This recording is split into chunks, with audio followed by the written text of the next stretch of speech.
Hi, I'm Susan Haas and welcome to Scoop 60.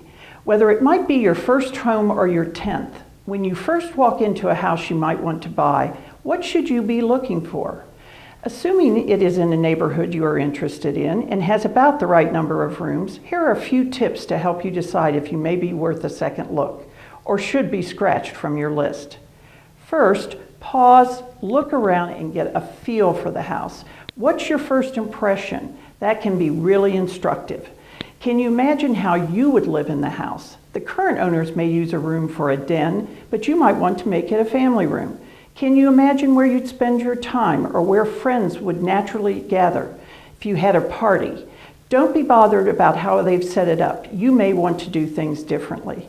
What's the light like? Which way does the house face? And are the windows letting in plenty of light to give you the room a warm feeling? Does the flow between rooms and between inside and out feel comfortable? Are the rooms adequate for your needs?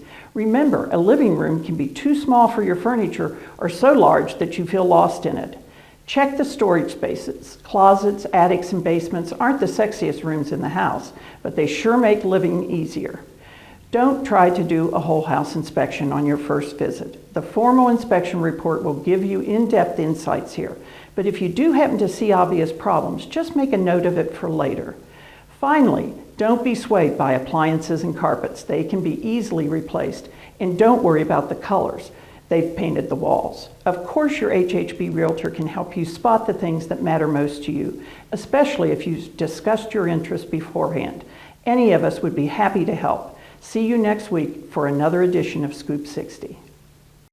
HHB Partners. Smart, assertive, real estate.